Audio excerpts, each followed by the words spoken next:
Just doing my thing.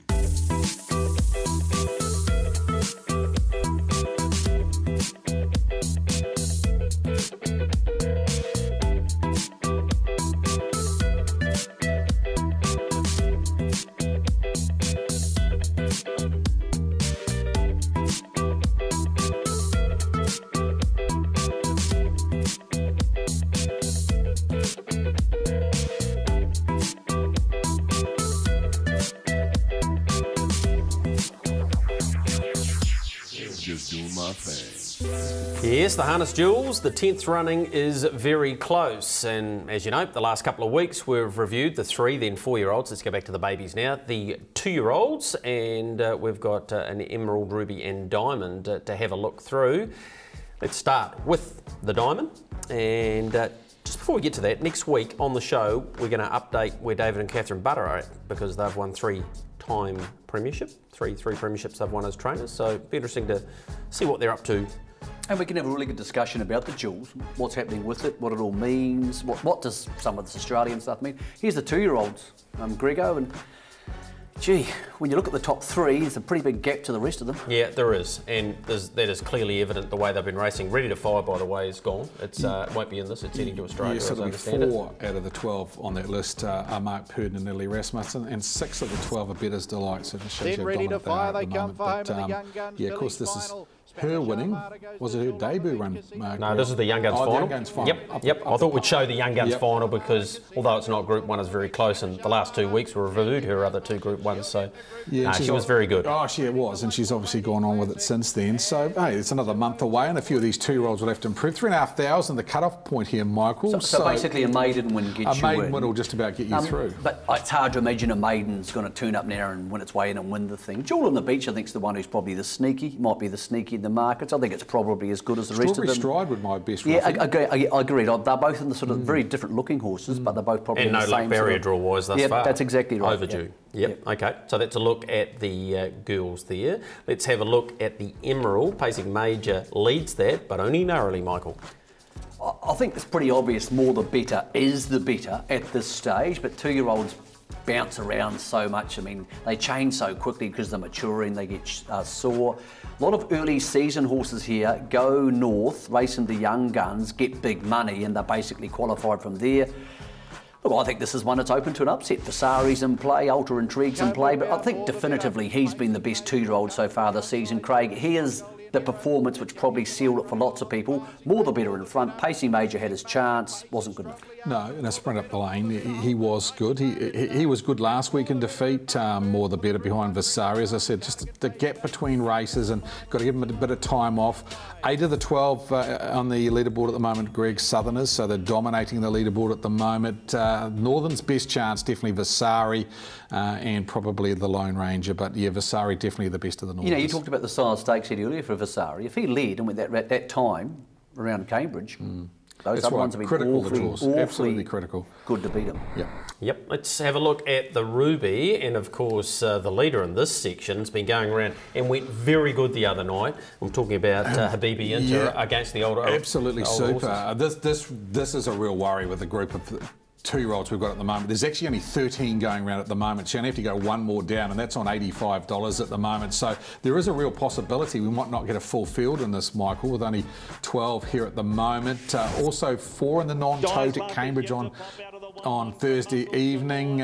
Barry Purdon's got quite a nice baby. It'll make the top 12 if it gets money on Thursday night, but gee, very hard to tip against this one, the way it's going at the moment. Yeah, he's in the right stable. He's travelled to the north. I think Inghong's pretty good. They're going to bring him up with Monbay and trial him at Cambridge the Saturday before. So I think he's got a pretty big motor. I think Custodian's racy, but fellas, when they open this market, if you got anything near even money for Habibti Inter, you'd be like hoovering it up. Miracle Rising was quite good on Friday night, Greg. We saw it, held Custodian quite nicely at the line, so pretty professional. But as you say, behind the top one, or top 2, because I think Ian Hines in that top 2. The other day you boys were trying to find a 2-year-old trotter who had raced against the older horses at 2,700 metres. We couldn't find one. No, we couldn't. Clonstar, I think, was one that you came up with in the Fiery Ginger, but Fiery Ginger never raced over 2,700. No, so it was, very interesting. But I reckon it'll stand to this horse because he's got a big race at Auckland and then obviously the Jewels. Last week, we had the announcement from Harness Racing New Zealand around the stakes payment for all runners throughout the country. So we got the two chairmen of the leading clubs to react to that on Friday night. I think it's a good thing for the industry to spread the money out amongst all the participants because we've got to keep our owners in the industry, and this is a way of them getting some remuneration back for even down to last. All right, you guys recently announced there's a likelihood come 1st August that there'll be a payment for not only the trainer but the owner. I think it was about $500 from memory. Is that one of the things now you're going to have a look at? Is this 2% part of that, or is it an addition? There's a little bit of water to go under the bridge here, isn't there? There is, Greg. We've got a board meeting Monday night and we'll discuss what has been published by Harness Racing New Zealand, and then we will come back with how we see it and where we're going on those issues. All right, we'll probably catch up with you in the short term then and just see where that's going to sit. But I suppose in an overall holistic viewpoint is that it's still got to be good for the industry. Oh, we believe it. You know, in the board meeting, we voted for that at Harness Racing New Zealand. We believe our advantage are the stakes that we can provide here at Auckland, and we'll be working with our board to come up with a way to make sure that owners are still rewarded. It's a compliment to us actually that the Harness Racing New Zealand board have chosen to pick up the concept of paying all starters right back to last. That's something we've been doing for 2.5 years, and so I think there's a few other initiatives that we've started out as well that have managed to track their way into the pockets of owners and breeders in New Zealand.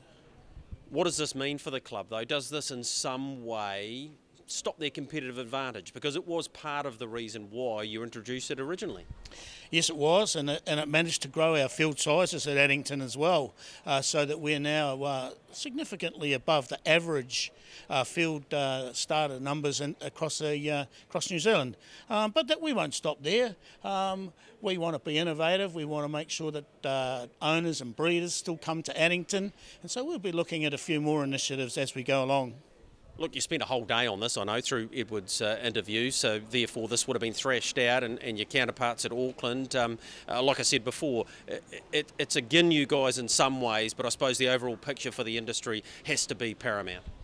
Correct. We'll go sideways from a perspective of distributions next year, but hopefully what we'll end up with from a New Zealand industry perspective is more starters, more often, and more horses. And that can only be good for the betting and totalisated betting in this country.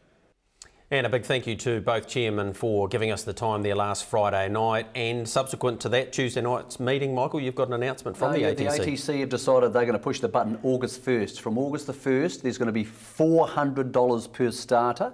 Alexandra Park. No matter what the race is like, $400 for a starter there. $250 to the owner, $150 straight to the trainer. So, and they're going to reassess that the following year, maybe looking to go forward. This is a good thing for the industry. The big winners out of this is not just the horse people who struggle, who are the most important people.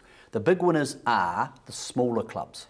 You head to the West Coast. See, we all keep thinking you get $200 a start, that's $800 a month. You can start every month.